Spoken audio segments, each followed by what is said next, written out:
Hi all, അസ്സലാമലൈക്കും. Welcome back to Silnas kitchen. ഇന്നത്തെ recipe നല്ലൊരു വെറൈറ്റി ടേസ്റ്റി ആയിട്ടുള്ള ഒരു അടിപൊളി ഈവനിങ് സ്നാക്സിന്റെ റെസിപ്പിയാണ്. എത്ര കഴിച്ചാലും മതി വരാത്ത ഒരു കിടിലൻ ടേസ്റ്റി ആയിട്ടുള്ള നല്ലൊരു പലഹാരത്തിന്റെ റെസിപ്പിയാണ്.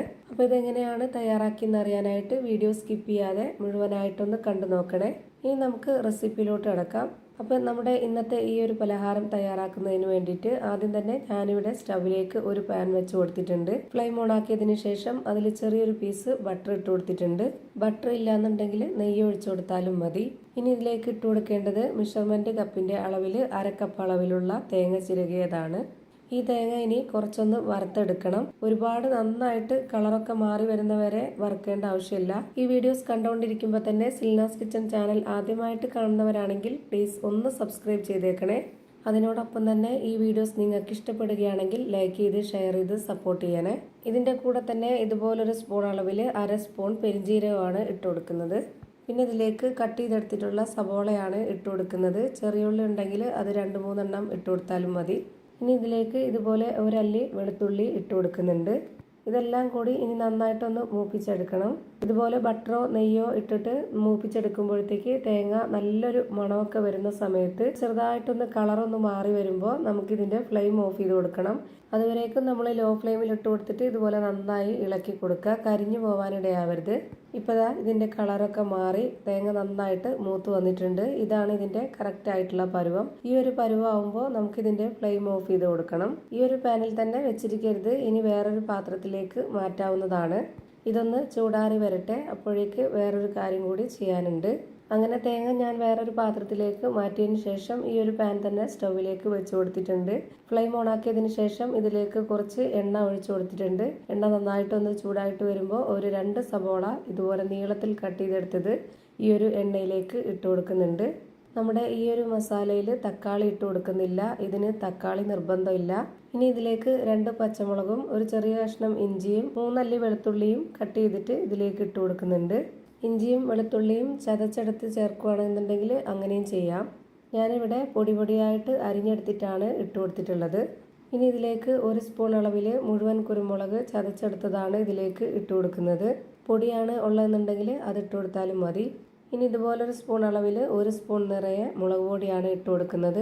ഓരോരുത്തരുടെ എരിവിനനുസരിച്ച് കൂട്ടിയും കുറച്ചൊക്കെ ഇട്ട് കൊടുക്കാവുന്നതാണ്. ഇനി ഒരു നുള്ള് മഞ്ഞൾപ്പൊടിയും ഒരു നുള്ള് ഗരം മസാലപ്പൊടിയും ആവശ്യത്തിനുള്ള ഉപ്പും കൂടെ ഇട്ട് കൊടുത്തിട്ട് ഇത് നല്ല പോലെ ഒന്ന് ഇളക്കി കൊടുക്കുന്നുണ്ട്. ഇനി ഇത് ഒരുപാട് വെന്ത് കുഴഞ്ഞു കിട്ടേണ്ട ആവശ്യമൊന്നുമില്ല, ജസ്റ്റ് ഒന്ന് വാടി കിട്ടിയാൽ മാത്രം മതി.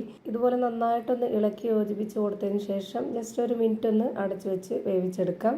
1 മിനിറ്റ് കഴിയുമ്പോഴേക്ക് ഞാനിപ്പോൾ ഇതൊന്ന് തുറന്ന് നോക്കുന്നുണ്ട്. ഇപ്പോൾ ഇതാ ഈ ഒരു പരുവത്തിലാണ് കിട്ടിയിട്ടുള്ളത്. ഇത്രയും മതി. ഇനി നമുക്കിതിൻ്റെ ഫ്ലെയിം ഓഫ് ചെയ്ത് കൊടുക്കാം. ഇനി അടുത്തതായിട്ട് ഒരു കാര്യം കൂടി ചെയ്യാനുണ്ട്. അപ്പോൾ അതിന് വേണ്ടിയിട്ട് ഞാനിവിടെ ഒരു മിക്സർ ജാർ എടുത്തിട്ടുണ്ട്. ഇതിലേക്ക് ആദ്യം വറുത്ത് വെച്ചിരുന്ന ആ ഒരു തേങ്ങ മുഴുവനായിട്ടും ഇട്ട് കൊടുക്കാം. ഇനി ഇത് നന്നായിട്ട് അരച്ചെടുക്കാനുള്ളതാണ്. ഒരുപാട് വെള്ളം ഒഴിച്ചു കൊടുത്തിട്ട് അരച്ചെടുക്കുമ്പോൾ ഇത് തേങ്ങ നല്ലപോലെ അരഞ്ഞു കിട്ടത്തില്ല.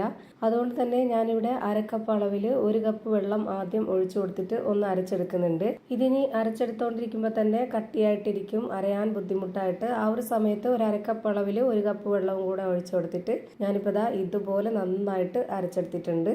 അരച്ചെടുത്ത മിക്സിനെ ഞാനിതുപോലെ ഒരു പാത്രത്തിലേക്ക് മുഴുവനായിട്ടും ഒഴിച്ചു കൊടുക്കുന്നുണ്ട്. ഇനി ഇതിലേക്ക് വേണ്ടത് അരിപ്പൊടിയാണ്. വറുത്തതോ വറുക്കാത്തതോ ആയിട്ടുള്ള അരിപ്പൊടി എടുക്കാവുന്നതാണ്. ഞാനിപ്പോൾ ഇവിടെ വറുത്ത അരിപ്പൊടിയാണ് എടുത്തിട്ടുള്ളത്. 250 ml കപ്പിൻ്റെ അളവിൽ 1.5 കപ്പ് അരിപ്പൊടിയാണ് ഞാനിപ്പോൾ ഇതിലേക്ക് ഇട്ട് കൊടുക്കുന്നത്. ഇനി ഇതിലേക്ക് ആവശ്യത്തിനുള്ള ഉപ്പിട്ട് കൊടുക്കാം. ഇനി ഇത് സ്പൂൺ കൊണ്ട് നല്ലപോലെ ഒന്ന് ഇളക്കി കൊടുക്കുന്നുണ്ട്. എത്രത്തോളം വെള്ളം ഇതിലേക്ക് ആവശ്യമുണ്ടെന്ന് അറിയാനാണ്. അതുപോലെ തന്നെ ഇതിലേക്ക് വെള്ളം ഒഴിച്ചു കൊടുക്കുമ്പോഴത്തേക്ക് ആദ്യം തന്നെ ഒന്നിച്ച് ഒഴിച്ചു കൊടുക്കരുത്. ഘട്ടമായിട്ട് ഒഴിച്ചു കൊടുത്തിട്ട് ഇളക്കി കൊടുക്കുക. അപ്പോൾ നല്ല കറക്റ്റ് പരുവത്തിന് കിട്ടും. അല്ലാന്നുണ്ടെങ്കിൽ പരുവം തെറ്റിപ്പോവും. ഞാനിപ്പോൾ ഇതിലേക്ക് 1/2 കപ്പ് അളവിൽ 1 കപ്പ് വെള്ളം ആദ്യം ഒഴിച്ചു കൊടുത്തിട്ടുണ്ട്.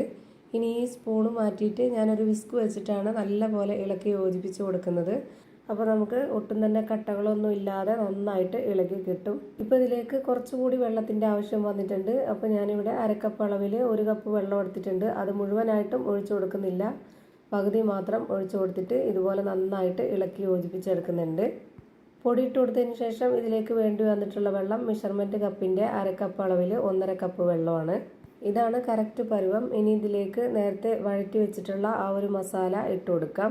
ഇനി ഇതും കൂടെ ഇട്ട് കൊടുത്തതിന് ശേഷം ഇത് നല്ല പോലെ ഒന്ന് ഇളക്കി യോജിപ്പിച്ച് കൊടുക്കുന്നുണ്ട്. ഇനി ഇതിലേക്ക് വേറെ വെള്ളമൊന്നും ഒഴിച്ചു കൊടുക്കേണ്ട ആവശ്യമില്ല. ഇത്രയും കട്ടിയിൽ വേണം ഈ മാവ് റെഡിയായി കിട്ടാനായിട്ട്. ഇതാണ് ഇതിൻ്റെ കറക്റ്റ് ആയിട്ടുള്ള പരുവം. ഇനി ഇത് വേവിച്ചെടുക്കാം. അപ്പോൾ ഇനി അതിന് വേണ്ടിയിട്ട് സ്റ്റവിലേക്ക് ഒരു പാൻ വെച്ച് കൊടുത്തിട്ടുണ്ട്. ഫ്ലെയിം ഓൺ ആക്കിയതിന് ശേഷം നല്ല പോലെ ലോ ഫ്ലെയിമിൽ ഇട്ട് കൊടുക്കുക. അതിൽ കുറച്ച് എണ്ണ ഒഴിച്ചു കൊടുത്തതിന് ശേഷം എണ്ണ ഇതുപോലെ ഒരു ബ്രഷ് വെച്ചിട്ട് നല്ല പോലെ ഒന്ന് സ്പ്രെഡാക്കി കൊടുക്കുന്നുണ്ട്. എന്നിട്ട് ഇതിലേക്ക് നേരത്തെ സെറ്റാക്കി വെച്ചിട്ടുള്ള ആ ഒരു മാവ് മുഴുവനായിട്ടും ഇതിലേക്ക് ഒഴിച്ചു കൊടുക്കാം. ഇനി ഇതുപോലെ ഒരു സ്പാച്ച് വെച്ചിട്ട് കറക്റ്റാക്കി കൊടുക്കാം. ഇനി ഇതിന് മുകളിലേക്കായിട്ട് പുഴുങ്ങി കട്ട് ചെയ്തെടുത്തിട്ടുള്ള മുട്ടയാണ് വെച്ച് കൊടുക്കുന്നത്. ഓരോ പീസ് മുട്ടയും വെച്ച് കൊടുക്കുമ്പോൾ കൈകൊണ്ട് ചെറുതായിട്ടൊന്ന് പ്രസ് ചെയ്ത് കൊടുക്കണം. ഈ മുട്ട മുഴുവനായിട്ടും വെച്ച് കൊടുത്തതിന് ശേഷം കാണാനൊരു ഭംഗിക്ക് വേണ്ടിയിട്ട് പച്ചമുളക് ചെറുതായിട്ട് കട്ട് ചെയ്തിട്ട് ഇതിന് മുകളിലേക്കായിട്ട് ഇട്ട് കൊടുക്കുന്നുണ്ട്. മല്ലിയിലയും കറിവേപ്പിലയും ഉണ്ടെന്നുണ്ടെങ്കിൽ അത് ചെറിയ ചെറിയ പീസുകളാക്കിയിട്ട് ഇട്ട് കൊടുത്താലും മതി. ഒന്നും ഇട്ട് കൊടുത്തില്ലെങ്കിലും കുഴപ്പമൊന്നുമില്ല. വീഡിയോയ്ക്ക് കാണാനൊരു ഭംഗിക്ക് വേണ്ടി ഇട്ട് കൊടുത്തെന്ന് മാത്രം. ഇനി ഇതുപോലെ സ്പാച്ച് വെച്ചിട്ട് ഇതിൻ്റെ സൈഡ് ഭാഗമൊക്കെ ഒന്ന് കറക്റ്റ് ചെയ്ത് കൊടുക്കുന്നുണ്ട്. ഇനി ഇത് അടച്ചു വെച്ച് വേവിച്ചെടുക്കണം. എത്ര സമയമാണോ ഇത് വെന്ത് കിട്ടുന്നത് അത്രയും സമയം വരെ ലോ ഫ്ലെയിമിൽ തന്നെ ഇട്ട് വെച്ചിരിക്കുക. 20 മിനിറ്റിന് ശേഷം ഞാനിതിൻ്റെ അടപ്പൊന്ന് തുറന്ന് നോക്കുന്നുണ്ട്. ഇനി ഇത് നമുക്ക് വെന്തോന്നൊന്ന് നോക്കണം. ഇത് വെന്തോന്ന് അറിയാനായിട്ട് ഞാനിവിടെ ഒരു സ്പൂണിൻ്റെ ബാക്ക് വശം ഒന്ന് വെള്ളത്തിൽ നനച്ചെടുത്തതിന് ശേഷം ഇതിലേക്കൊന്ന് കുത്തി നോക്കുന്നുണ്ട്. ഇതിൽ ഒട്ടിപ്പിടിക്കുന്നില്ല എന്നുണ്ടെന്നുണ്ടെങ്കിൽ നല്ലപോലെ വെന്ത് കിട്ടിയിട്ടുണ്ടെന്നാണ്. അപ്പോൾ ഇതിൽ മാവൊന്നും ഒട്ടിപ്പിടിച്ചിട്ടില്ല, നന്നായിട്ട് വെന്ത് കിട്ടിയിട്ടുണ്ട്. ഇത്രയും മതി. ഇനി നമുക്ക് ഫ്ലെയിം ഓഫ് ചെയ്ത് കൊടുക്കാം. ഞാനിപ്പോൾ ഇത് വേറൊരു പാത്രത്തിലേക്ക് ഇട്ടതിന് ശേഷം കട്ട് ചെയ്തെടുക്കുന്നുണ്ട്. ഓരോരുത്തർക്കും ഇഷ്ടമുള്ള ഷേപ്പിലോ ആകൃതിയിലൊക്കെ കട്ട് ചെയ്തെടുക്കാവുന്നതാണ്. അപ്പോൾ മുട്ട കൊണ്ട് നല്ലൊരു വെറൈറ്റി ടേസ്റ്റി ആയിട്ടുള്ള ഒരു അടിപൊളി പലഹാരം റെഡിയായി കിട്ടിയിട്ടുണ്ട്. തീർച്ചയായിട്ടും എല്ലാവർക്കും ഇഷ്ടമാവും. ഒരു തവണ നിങ്ങൾ ഇതേപോലെ ഒന്ന് ട്രൈ ചെയ്ത് നോക്കണം. അപ്പോൾ ഇത്രയേ ഉള്ളൂ ഇന്നത്തെ വീഡിയോ. വീഡിയോ ഇഷ്ടമായാൽ ലൈക്ക് ചെയ്യാനും കമൻറ്റ് ചെയ്യാനും ഷെയർ ചെയ്യാനും മറക്കരുത്.